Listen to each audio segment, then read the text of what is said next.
once we eventually produce it as a proper episode, which we have sponsors and music and an intro and all that stuff, we will get probably these days close to 30,000 agents will hear it within about 30 days. So what we'll do also is chop it up into smaller episodes. Sorry, into smaller minutes, not the episode itself, but find magic moments. Okay. We will then push those out. We will copy you and tag you on everything all over the different social media platforms. And so my assistant Jenica is probably going to be reaching out shortly to say, hey, if you have TikTok, if you have LinkedIn, if you have these other things, just let us know. We'll look for you anyway. But if you have those, you can let us know. Make it a little bit easier for us to find you, and you'll get tagged in everything. And then you can obviously share if you would like. Okay. Well, congrats on a great platform you've got. Oh, thanks. It is. It's a lot of fun. It's a labor of love. I've been doing this now. I think it's my 7th year. So just gotta, chop wood, carry water. Just keep doing the hard stuff. That's right. Yeah. A life lesson for everything. Yeah. Yeah, for everything. Yeah, just about everything in life. Pretty much everything that you want to succeed in. Yeah, it's like, I gotta go to the gym again. What? Chop wood, carry water. I like that. Oh, only for the rest of my life? Oh, that's right. That doesn't sound great. Yeah. I can't be done. No. Okay, here we go. Okay, so we'll start right. I got to push this live on Instagram. I forgot to do that. Let's do that. That's important. There we go. All right. What is the best piece of advice you ever received in real estate? DJ, the best piece of advice I got was from a real estate team owner who had sold his team about 2 years into me being a brand new agent. And I really looked up to him. I was like, how'd you do it? Right. 30-year instant success guy. And I remember he said, Brandon, you, as soon as possible, need to begin to treat your business like a business. And even if you never sell your real estate business, start today thinking as if you would. And that was such great foundational advice for me year 2. Right. I didn't contextualize that for sure, but it made me think about my business immediately different than I think I probably would have otherwise. It's wonderful. And on the flip side, what's the worst piece of advice you ever received in real estate? I remember this agent in the office. He was like 85, still showing houses on a Saturday, right? Had a bit of a raspy voice, was bitter she couldn't go to brunch. And she's like, you just need to sell another house, and it's all going to work out. I remember that she had that like voice to it. And I remember thinking, maybe, I could, short term, that's really helpful, but sure, maybe that's not the long-term game. Yeah. Maybe there's more. Yeah. Maybe there's more to it. I don't know that I want to be, bitter about not going to brunch and instead doing an open house, when well into my later years. All right. So that was an interesting conversation I remember having with her one Saturday morning as she was hauling her signs to her open house and I was in the office working on a contract. Sort of sounds like the opposite of freedom to an extent. Not that we all don't need to do the work and sell that next house. But if that's the only sort of way you see as a path forward, that certainly can feel defeating, I suppose. Once you're, slogging around signs when you're, older and maybe wish to not do that as much. Yes. So, well, Brandon Green is our guest today on this episode. We are so excited. He is from Alchemy of Money. We're going to tell you more about his company. Alchemyofmoney.co is where you can go to learn about it. We will have a link to that in our show notes. Well, let me tell you about Brandon. Brandon Green was born in Southwest Wyoming. So he's the first person you probably know from Wyoming. Well, not anymore. People are now flocking to Wyoming, but certainly that wasn't always the case.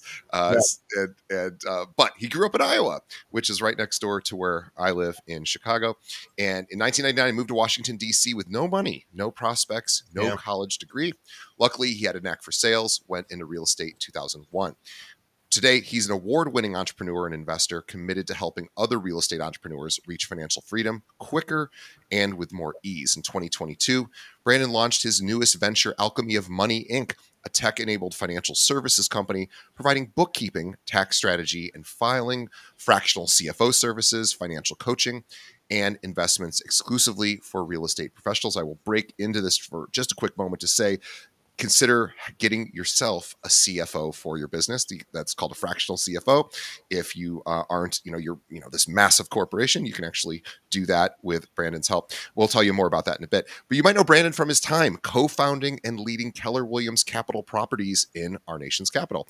Under his leadership, it was named Best Employer by the Washington Post and grew to be among the top 0.2% of all brokerages nationwide, with 7 locations and over 1,000 realtors. Brandon has been featured by the Washington Post, Wall Street Journal, Fortune Magazine, called in to support Remax, Coldwell Banker, Compass, EXP, Sotheby's, Berkshire Hathaway, and Long & Foster. You know those names. These are the companies that call Brandon, and we are grateful to have him on our show today for a little bit of time. Alchemyofmoney.co is where you go to learn about Brandon.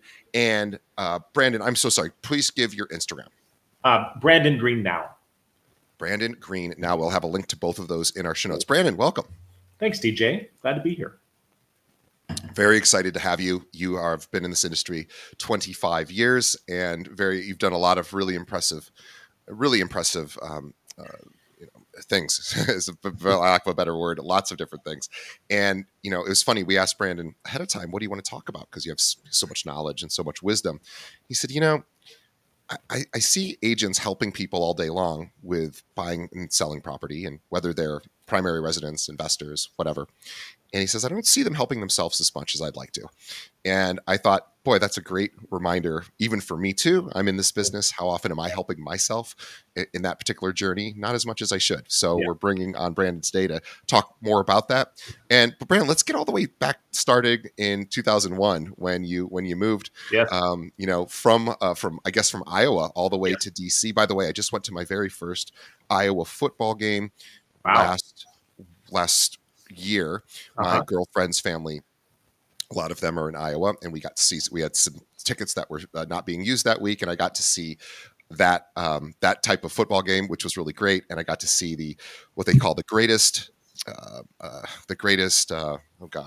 blanking on the word, but the greatest sort of ritual in college football, where there is a children's ward of a hospital. I believe it's a cancer ward, and it overlooks the stadium. And after the first quarter, everybody, including the players on both sides and everyone in the stadium, turns and waves towards the children. And boy, that was a moment to behold. So if anyone ever gets a chance to go to an Iowa football game, boy, that is something you will not forget. But anyway, you moved to DC. So tell us about that. Yeah, I did. I moved to DC, just looking for some opportunity. Wanted to get into a big city. Didn't really have particularly any plans other than probably go to school here. I had graduated from high school in Iowa and then went on the road touring with an international musical organization, singing and dancing and having a great time. And at some point after doing that for a couple of years, I was like, well, either I need to pursue performing arts full time, or I need to figure out something else, and decided something else was my option. So landed in the area doing cold calling for a staffing firm. That was my first job. So my job was to find a list of companies, cold call them, and see if they'd be interested in hiring us to help them recruit for their open positions. And, traditional sales environment, ring a bell when you make a sale, do 100 cold calls a day. You got to take 5 people to lunch, close 3 deals, And honestly, I really liked it. I liked the energy around it. I liked the fact I could see a direct correlation between my efforts and my income. It didn't have a lot of meaningfulness to it. And so, after a couple of years, I was like, maybe there's something else here. And so late one night, I was watching a Carlton Sheets infomercial on how to buy real estate. Sure. Carlton Sheets, I don't know, how long has he been doing this? 60 years? So I don't know. He was one of the first guys to really do a lot on television about real estate investing in particular. Yeah. He was your early marketing influencer, right? With how he he was. He was, and he may have been the first true real estate investor influencer. That's right. Yeah, it's true. And and I bought his course. Right, this was now in the early 2000s, so it was like, mail it to your house and so forth. And I remember thinking, DJ, like, okay, yeah, there's probably more to it than rich and be on a beach with the martini in 90 days. But it did inspire me to say, well, how can I do this? And how can I get into the real estate game myself? So I bought my first investment property using an FHA 203K renovation loan, which you're not supposed to use for investment properties. I don't know, are we recording this? But I bought it and I sold that property, made some money, and I thought, wow, maybe this is my jam. So that's what got me into real estate, was really aspiring for something bigger for myself than, relentless cold calling forever. And I liked the intersection of people, income possibility, and I really liked old houses and real estate and renovating them. So that was the beginning. Yeah. And how did it proceed from there? Did you go sort of fully into the investor side, or were you still both doing traditional real estate brokerage, helping public with their primary residences, or was it just investor full steam? First, as an investor, I quickly realized, well, I could buy one with the W-2 income I had from my other job, but that was it. Then I needed to come up with another way to make money, so I quit the W-2 job and went full-time into sales. I could see that I could use my income from my sales business to purchase more real estate. Yeah. So I applied the cold calling skills that I'd learned in the other environment to real estate sales and door knocking. So I just started gridded out a neighborhood. I was like, well, there's got to be some sort of ratio here of X number of doors, Y number of people answer them, Z number of people invite me in, and A converts, B signs up for. So I just applied those tried and true sales principles I learned in the other shop over to real estate. And I quickly learned, like, nobody works that hard in real estate. Like, nobody's door knocking 100 doors a day. Like, no, that's so tough. I thought, well, if I do that, then I could really take off. So I sold 12 million that first year, 20 million in real estate the second year, deploying literally night, day, rain, snow, whatever, door knocking, and then hosting open houses for more senior agents in the office who didn't want to do it anymore, in order to fund my real estate investment business and my personal lifestyle, right? I had no other income. Sure. So that's what pushed me into the industry fully as both an investor and a practitioner in sales. I love that you took the money that you earned in sort of the traditional side of it and decided to reinvest it into, a different side of it, which would, ideally basically funding, you could say funding retirement, you could say funding, a current cash flow lifestyle, some nice tax benefits along the way as well. And yeah, I know a lot of guys who, this happens a lot, I think, on the lending side. So people who are around loans all day, a lot of times they go, wait a minute, why am I not doing more? I own my own condo or where I live, but I'm seeing all these other people get loans and, work on the cash flow side. And boy, it seems very enticing, but I don't see as many realtors taking advantage of that. So let's dive into what are some of the challenges, or where are some of the roadblocks that realtors, maybe they're not thinking about doing this. Maybe they're feeling like they don't have the income to do it. Yeah. Or maybe they're thinking, gosh, I have to fund my own individual SEP IRA, or I have to, contribute to other expenses, and they're not setting aside money maybe to do this. So I'd love to talk about where you see agents kind of going wrong, or not necessarily going wrong, but just not exploring this as an opportunity. So first, if they already know intellectually it's an opportunity, and I think most do, sure, then either they're not truly being honest with themselves about the amount of time that's necessary to run two businesses, because that's what it is. Yeah. It's two businesses. It's an investment business and it's a sales business. So that's 80 hours a week. Let's call it what it is, right? Yeah. So they're not giving it the time it needs to actually get one or the other up and running for a lot of legitimate reasons. Could have family, other obligations, whatever. When I did it, look, I had no family, I had no friends, there was nothing else going on in my life. So I put all I had into it. So I think you've got to organize your life in such a way that you can go all in on something for a period of time at the consequence of something else. Sure. And most people don't want to make that trade-off. Yeah. But that's the truth of it. But if they do, there's yet another issue, and that is taxes. And I remember quickly realizing that while I was getting ahead on my income and I was acquiring more assets, I was getting behind on my taxes because I was using all my income to purchase real estate and to fund what was a growing lifestyle. Let's be honest. Sure. I like to have fun. I like to spend money. So that was like increasing. And a lot of the tax benefits around real estate don't kick in immediately. They come over time. And so I found myself with the third leg of this stool going, Uncle Sam saying, hey, I appreciate the fact you've taken all your active cash flow and invested in real estate and taken some wild trips, but what about me? And so I got in the hole with the IRS early on, like by $500,000. And it was very embarrassing, DJ, very painful, very hard to deal with. I can now see, a couple decades later, that is a huge hindrance for people executing this Sure. game, is not figuring out that third component, the third partner at the table, if you will, Yeah. who is requiring remuneration and how to do that and still fund your business, fund your lifestyle, and fund investments. Well, it's certainly understand the feeling like you should have done it, because of course we always feel that way about mistakes, or at least it's a natural way to think. We should have done better. And at the same time, we think, well, what was he doing with that money? He was actually funding his business, and he was actually using it for a greater good. It wasn't, entirely going to your own personal enjoyment. And so it's something that, we have to, it's easy to forget about that third partner, I suspect, because of course, realtors, when they get paid, they don't necessarily, those taxes aren't taken out right away. Maybe, if they're disciplined, they have it automatically going to somewhere else where they can't see it for a while and just sort of under almost like lock and key. But if they're like most of us, we see that big amount hit our bank and we don't think, I should probably put a third of that somewhere else, because of course, nobody wants to think that way. I don't want to think that way. I don't want to think a third of anything. We might think about it, but we don't actually do it, right? Actually, I didn't even think about it. Honestly, the first 3 years I got in the business, it was year 3, DJ, where I was like, wait a minute, I think I need to file taxes.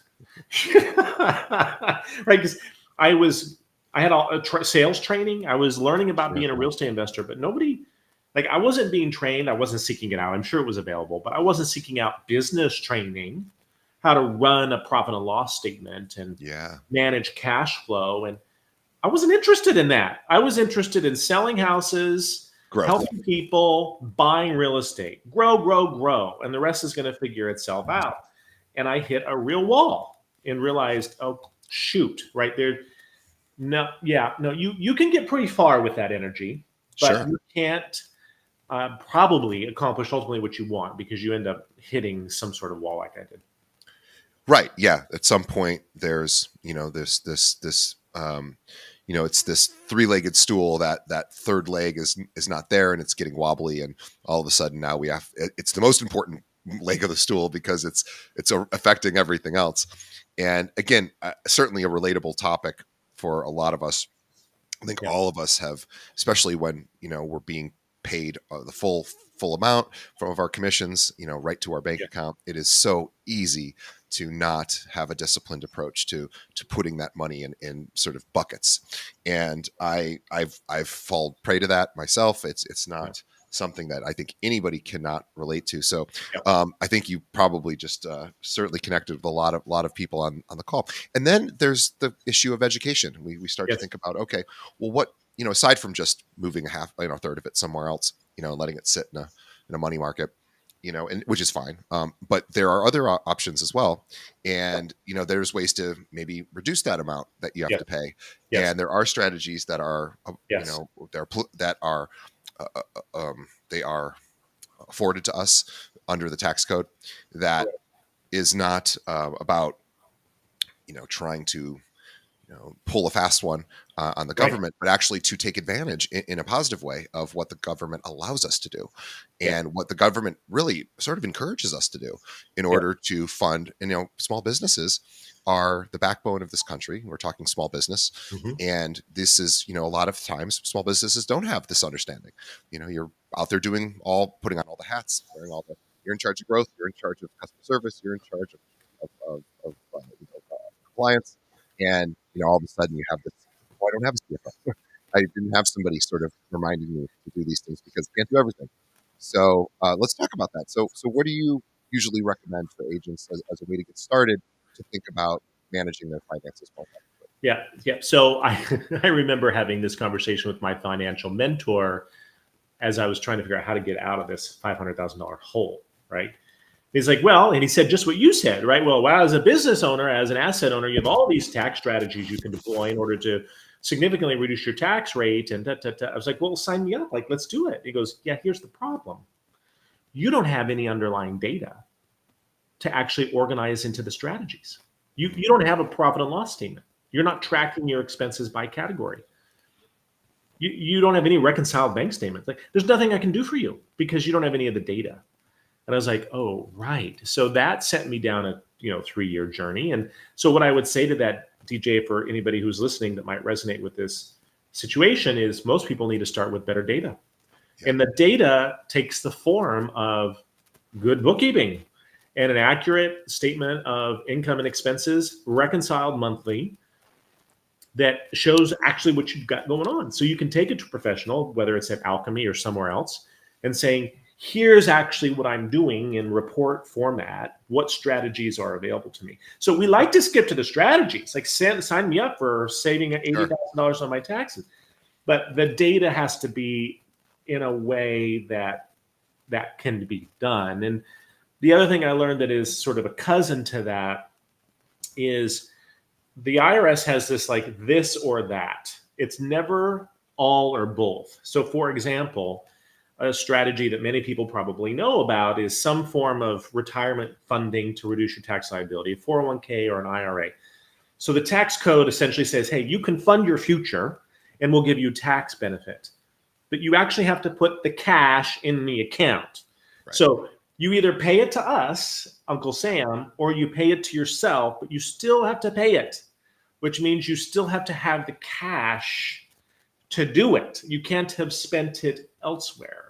So getting to a place where you have the cash and have the data to deploy the strategies to reduce the overall amount you're paying in taxes, you're still going to outlay more or less the same amount of cash. Sure. But you're going to outlay it to yourself versus the IRS. And I think that's a little bit less understood.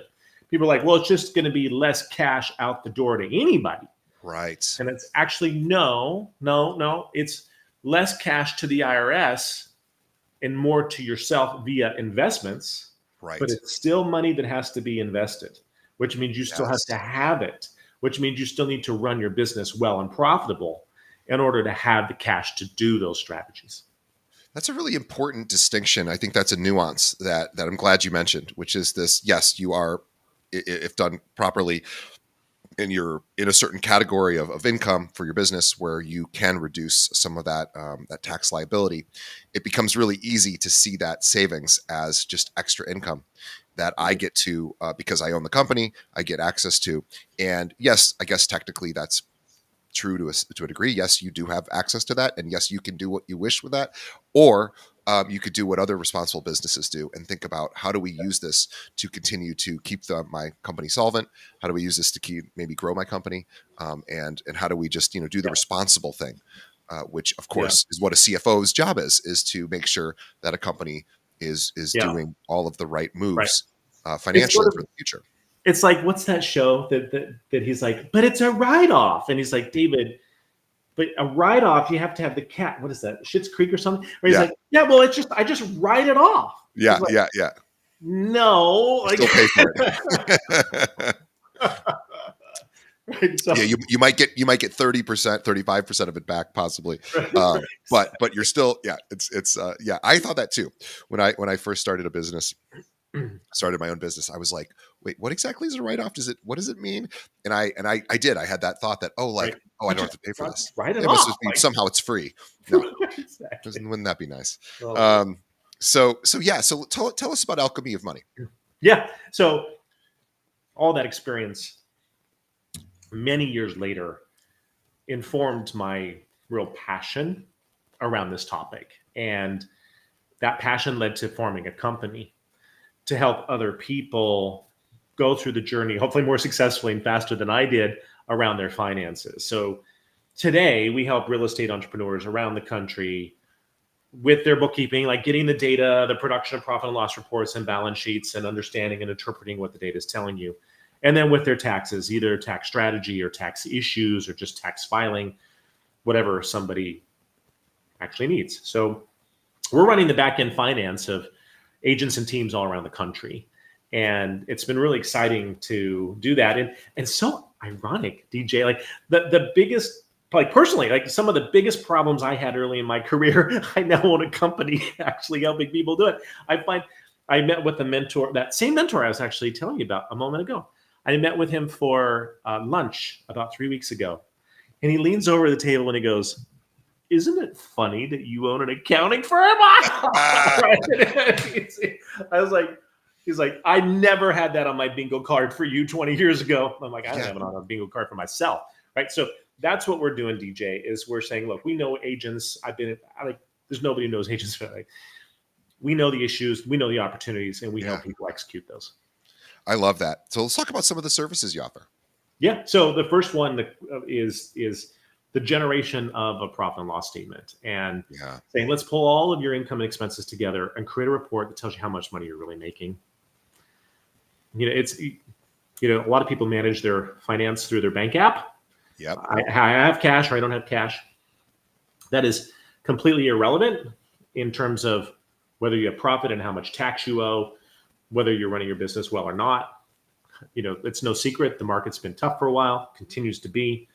It is not really feasible for most people to just wing it and be successful year after year. Like everybody eventually comes to the same conclusion in their business if they stay long enough, which is I need a profit and loss statement. So that's one big core business is the production and interpretation of that. So it's not just here's your data, but it's also saying, for example, DJ, okay, you're spending 14.5% of your gross commission income on lead generation and conversion.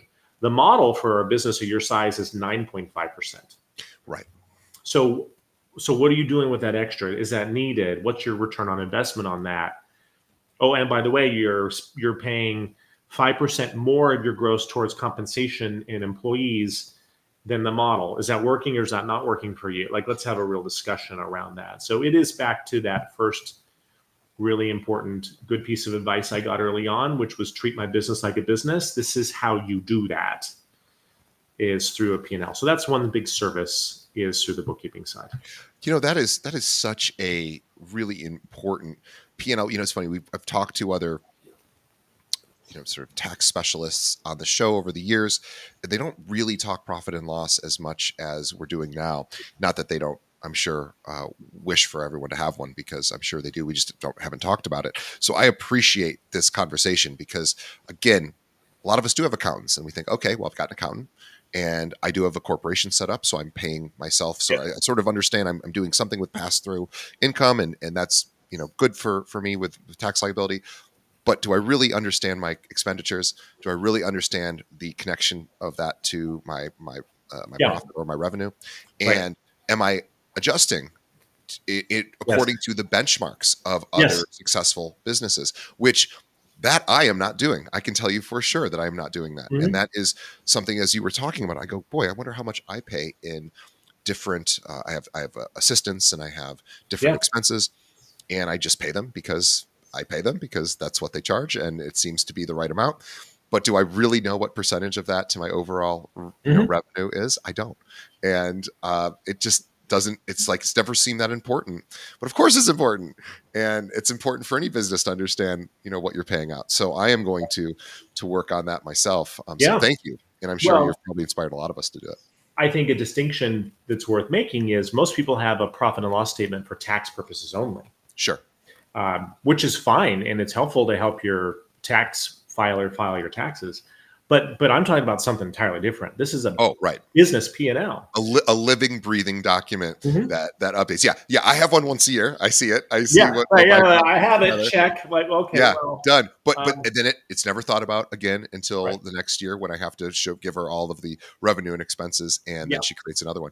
Yeah, we are talking about a living document that gets updated on a regular basis, that gets studied, and it gets adjusted to. It's like, hey, the market's down right now. If your income is down right now, have you also, in proportion, decreased or at least looked at your expenses Yeah. and figured out how do I adjust for the downturn right now? And look, a lot of people ask me, well, why do I really need one? And my answer is, I mean, you really don't. You only do in the context of some sort of goal. So if Right. you are trying to take more, or allocate more profit from your business to make more investments, or to pursue that beach house, or to retire someday, or to send your kids to college, there has to be some sort of personal goal that you're trying to achieve, or pain point you're trying to solve for, perhaps. Then you reverse engineer into the machine that is your business, and you say, how do I make this machine run more optimally? Now, if you have no pain points and you're at 100% of your potential, then I'm like, good for you. You should be on DJ's podcast. What percentage? What would you say? What percentage of agents are currently operating with their profit and loss without somebody helping them at 100%? Is it, are we talking about there's like a 1% outlier that kind of just knows how to do this? Maybe they come from the accounting background, but I would assume 99% of agents probably could use a boost. There's always an outlier, right? Who has got a weird set of skills that they came to the real estate business with this skill set, and they're just good because of something else. Yeah. But it's really rare. It's probably in the 1 or 2%. Wow. When you ask agents why did they get in the business, how often do people like, well, because I just love accounting. Like, wait, what? No, like it doesn't have. So you have to find a why in order to pay attention to this. And that has to be a powerful motivator. Otherwise, you're just not going to do it. So we spend a fair amount of time, DJ, in our calls with people saying, look, like, why do you actually want to invest the time? Because this is not an autoplay.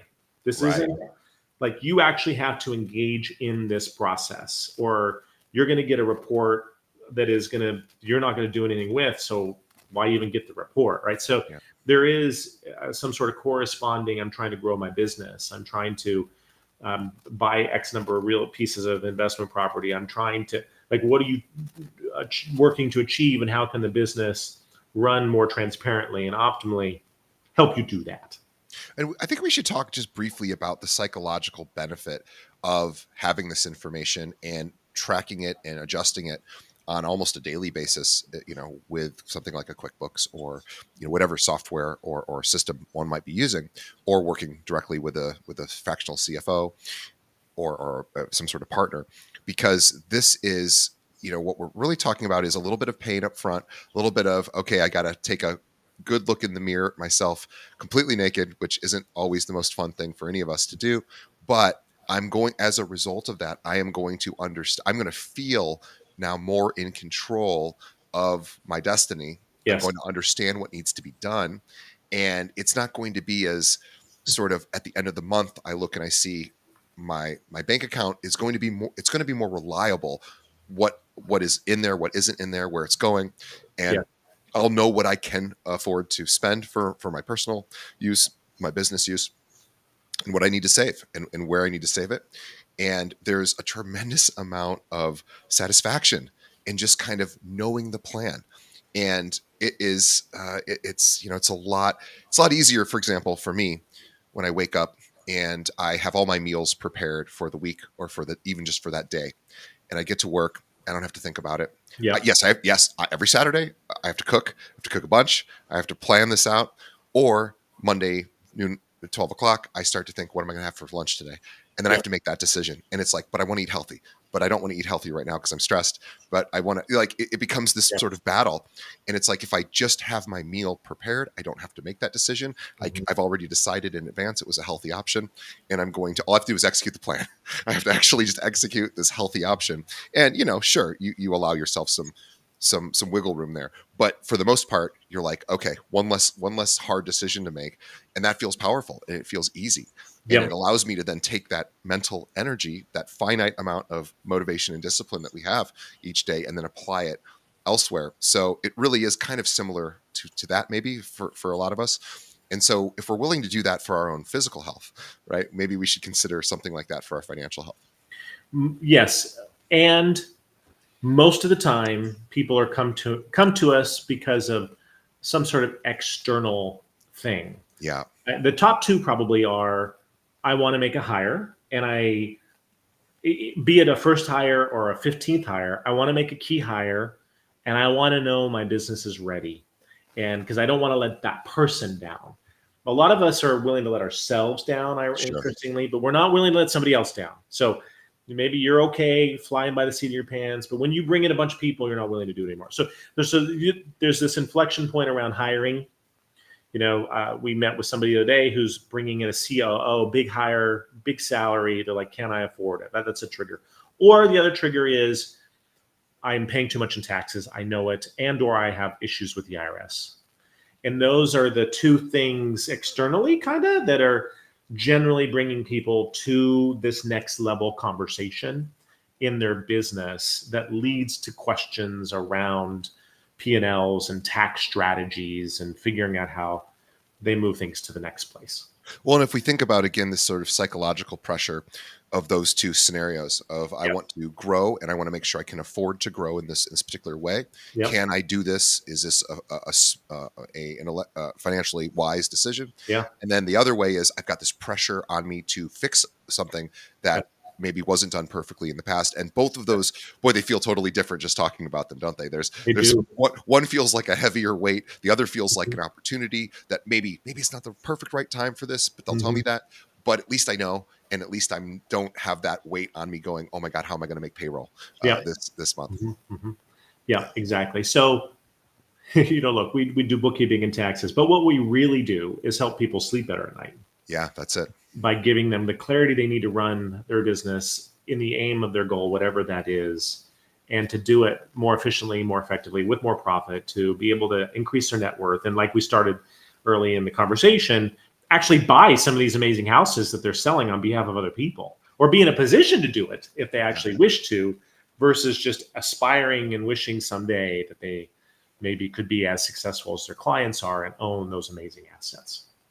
Yeah, let's talk about real estate investing as a way, as a possible retirement vehicle, or at least a wealth generation builder, and generational wealth, I should say.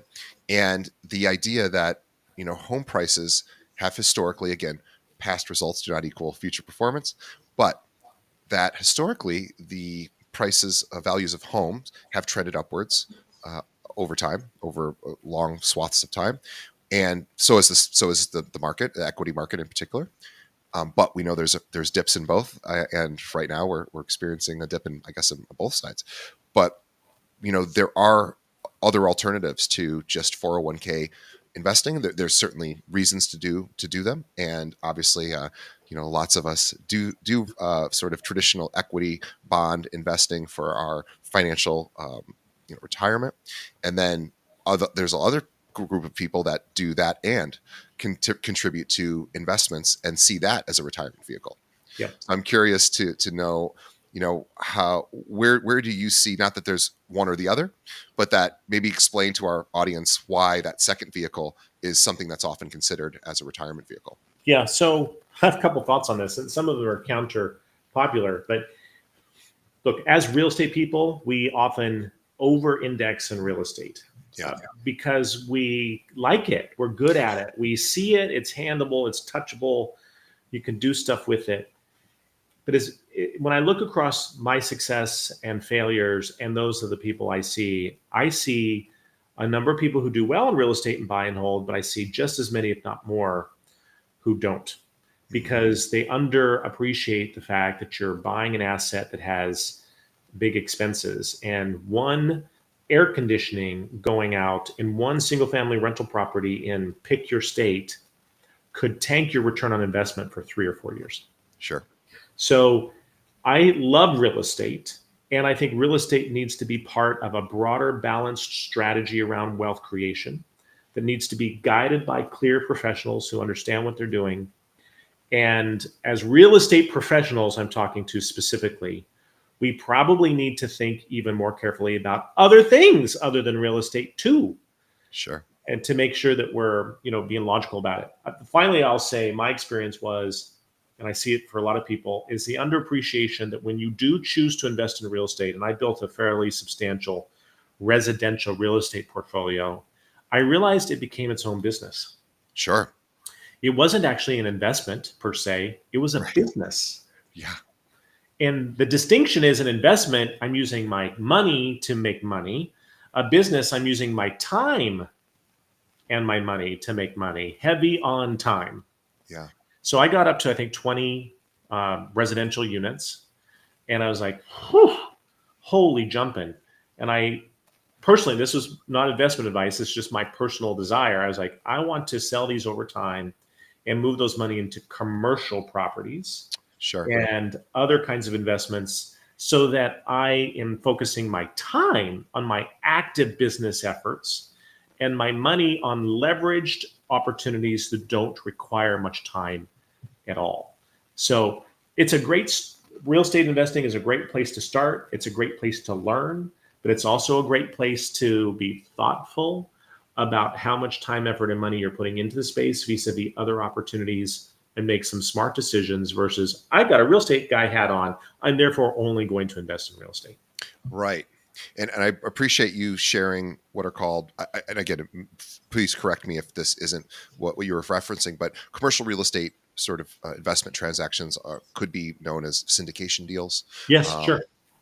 Opportunities that, could you just quickly explain to our audience who maybe isn't familiar with the idea of a syndication deal, sort of what those entail, just So broadly speaking?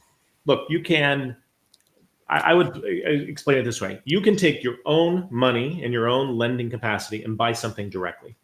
You can take your own money and your own lending capacity and partner with somebody, and the two of you or the three of you or the four of you or whatever buy that asset directly. You can pool money from a lot of different people and buy that asset directly. And or you can be the guy who has money and you give that money to another group who is actually the one that's pulling together the opportunities and making those investments. That other group that's pulling the money together and making those investments can be making those investments in a variety of different structures. Sure. Some of which might be direct equity into properties. Some of it might be stock ownership in an entity that owns the properties. It all gets really highly complex really quickly. So for anybody who's interested in saying, look, I don't know that I have the time or money to make a big pull down myself, but I've got 10K. I'd love to invest it with another group who's actually doing the work, and I'm going to be 0.001% of a larger investment. That can be a really good way to leverage, but you've got to know enough to be dangerous so that you don't end up losing that money entirely. There's a lot of stuff going on in that space. It's like basically knowing the time value of money is, do I want to be running this as my own business? Do I want to wear all of those hats? Do I want those 2 a.m. phone calls about the air conditioner going out? Am I willing to take on the hours it just takes to be, in the business? Right. Or am I willing to maybe sacrifice a tiny bit of revenue or substantial, depending on, and increase some risk, I guess, because you're now taking it out of your hands into someone else's hands. And, just like you would really investing in the equity market. I mean, you're really taking it out of your own hands and putting it either to a money manager's hands or directly into a company's hands. And of course, anything can happen. But, do you really want to do the due diligence on every single stock in your, mutual fund that is being invested? Or do you want to just hand it over to an investor that has a proven track record? Right. And similar thing can exist on the syndication side. It's very, it is a little bit more sort of challenging to probably weed through that information and understand exactly what it is. But there's a lot of good information out there now where we can learn about what those opportunities are, the benefits, the challenges, the risk associated with it. And it's just nice to have that information. You can make the best decision for yourself. I don't remember who said it, but somebody smart that I'll just take on said, don't invest in anything you don't know. And the way I apply that principle is I know business and I know real estate. I will make direct investments in real estate or businesses I know and understand, not any old business, but businesses I actually really know. Anything else, I am using a professional network whose job it is to do that. Either a certified financial planner whose job it is to manage the equity markets on my behalf, or a venture capital fund whose job it is to make 100 investments, only one of which is going to work, right? So that's how I think about that concept, DJ, is the stuff I'm going to deploy my money in directly. Either I know directly, or I'm going to directly put it into professional organizations that I've vetted and trusted that's their one thing to actually do that work. Well, let's go back to Alchemy of Money. So we know that they can assist with, of course, profit and loss statements. Let's talk about fractional CFOs. Yeah. This is a concept that I was not familiar with up until a few years ago. We needed here at our company actually a fractional CEO. So for a slightly different, we actually have somebody we consider a CFO, but we didn't have a CEO. And so I thought, well, gosh, we can't afford that. And I'm not even the primary decision maker for that, but it didn't seem like we could afford it, but we could afford a fractional one. And I said, I don't know what that is. I had never heard that term before. So I suspect a lot of our audience probably hasn't either. Let's talk about what a fractional CFO is and what they do. When you get to about 3 million in revenue, you get to a place where somebody needs to be sitting at the top to coordinate bookkeeping and data, reports of a variety of kind, taxes, sometimes some quasi HR related stuff, sometimes some quasi legal stuff, and investments. And so a fractional CFO, and there's a variety of different forms of this, and they generally start at $5,000 to $7,000 a month, is a resource that you want to bring on to help coordinate it all and advise the ownership globally about what's going on. So by then you have a team. You've got a bookkeeper team. You've got a tax team. You've got an investment team, right? So this person is coming on to handle all that. So that's why you got to be at least a 3 million in revenue for that to even make sense as a conversation.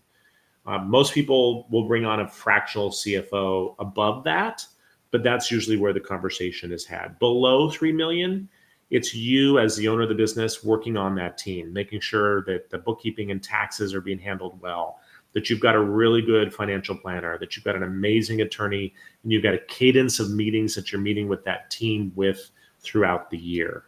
So I love fractional CFOs when the time is right. And I think they can be a really big inflection point for people whose aspirations and ambitions are to continue to grow well above their current income level. Yeah, and Alchemy of Money really sort of takes on a lot of different roles that you can sort of decide at what point in your business you're at. Once you're at that $3 million annual revenue point, we're now talking about fractional CFO.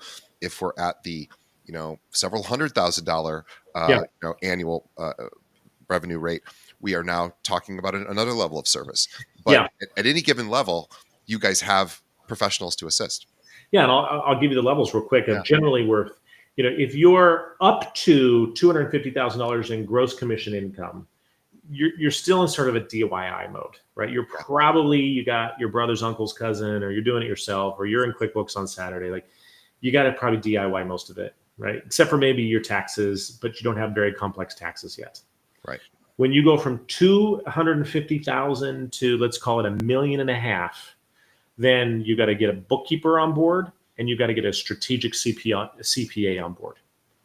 So at Alchemy, you can just do bookkeeping, you can just do CPA services, you could do both, but that's really up to about $1.5 million to $2 million. So that's a big range from 250,000 to 2 million.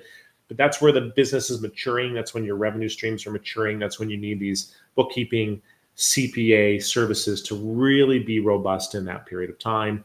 As you get closer to that 2 million, you've got to bring on that certified financial planner, which is preparing you for eventually that 3 million and above, where you bring on the fractional CFO. So if any of your listeners listening right now, just kind of put yourself in those buckets, like, do a little gut check for you. How are you doing with your bookkeeper?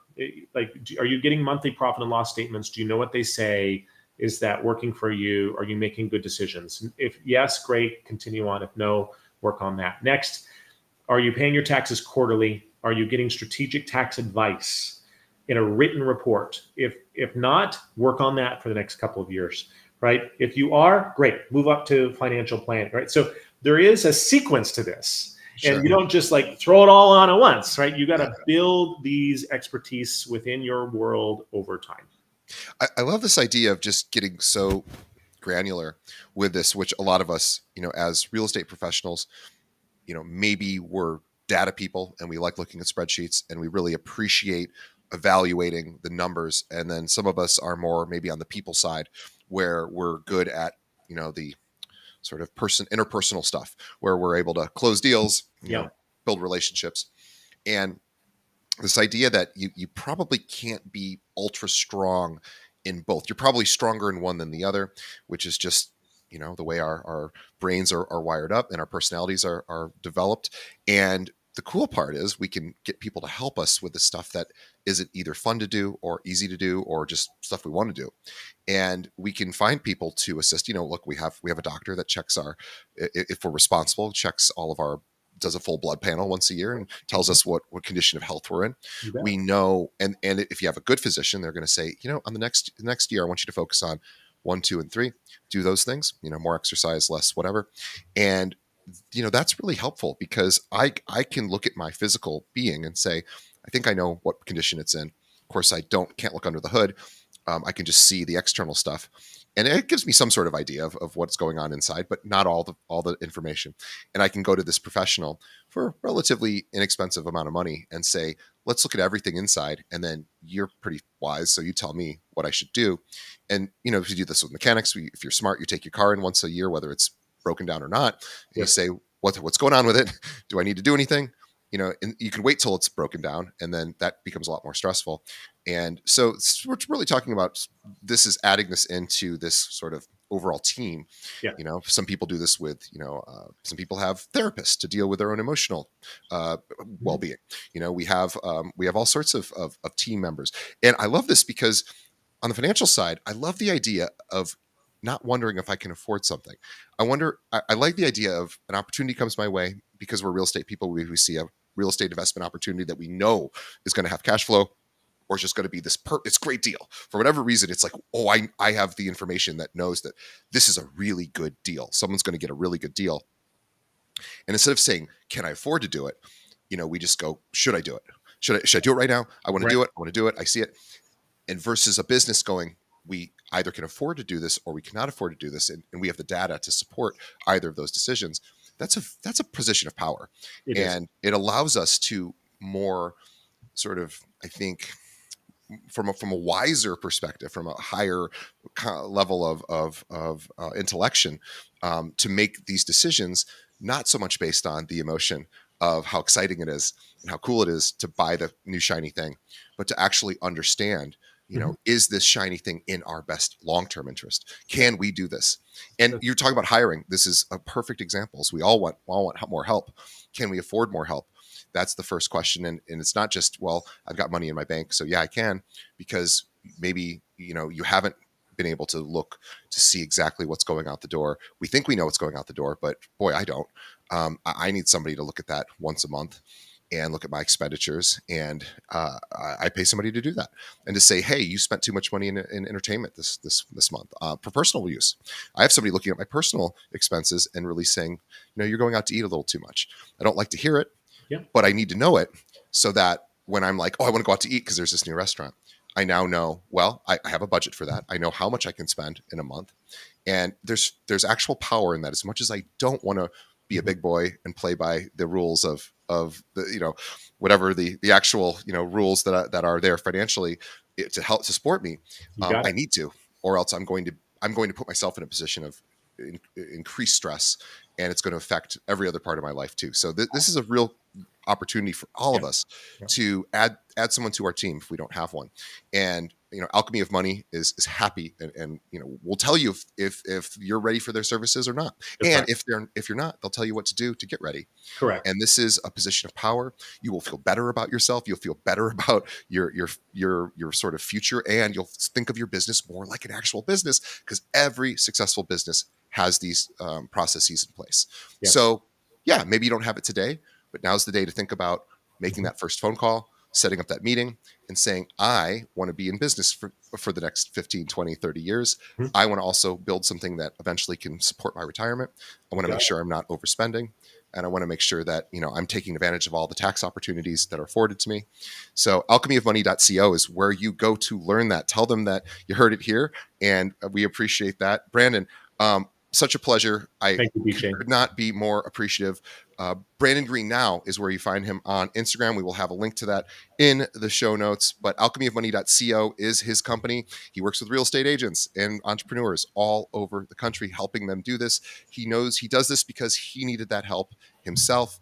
And boy, it's funny how things, like you were saying, that you now have this business that you actually needed. You Yeah. built something for yourself Yes. that now can be used to help others. And they say that necessity is the mother of invention, I guess. So that is as true in this case as it is for anything. And it's funny because a lot of agents get their license because they had a experience with another agent. They go, Yeah. well, I could do that. I could do that better. Or I don't, why, and we're talking about some version of that here. So I think it's pretty cool. He comes from your world. He knows your world. He understands you, and he knows what you need to do, to get to that next level. And he wants to help you. And this is a hard enough business. Let's get all the help we can. It's hard enough just creating business and getting business. Now let's make sure on the back end that we're protecting ourselves so that we can stay in business. Alchemyofmoney.co is the company to check out, and the website. And Brandon, on behalf of the audience, we thank you. You are a busy man. You are a very popular man in this industry. We are grateful to you. So on behalf of everyone, thanks. And on behalf of Brandon and myself, the audience, you're the reason we do this show. We appreciate you. Please support our sponsors. Please check out Brandon's alchemyofmoney.co website. Check him out. Give him a call and see if he'd be a great fit for your business. And we will, before we go, please leave us a review as well. Whatever podcast app you're listening to us, it's a way you can help us continue to grow. Let us know what you think of the show. And lastly, tell a friend. Think of one other agent that could benefit. By the way, all agents could benefit from this conversation. So please shoot them a link. Everybody needs a little bit more, financial spotlight shine on their finances. And, as real estate agents, it's not really on our mind as much as maybe it could be, because it's not right in front of us and we're trying to just close business. So let's shine that light on for another agent, and they'll appreciate it. So feel free to forward them a link. Follow us on all the different social media platforms and follow Brandon as well. And we will see everybody on the next episode. Thanks, Brandon. Thanks, DJ.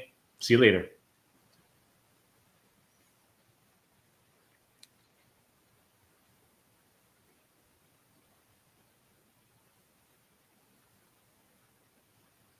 Awesome.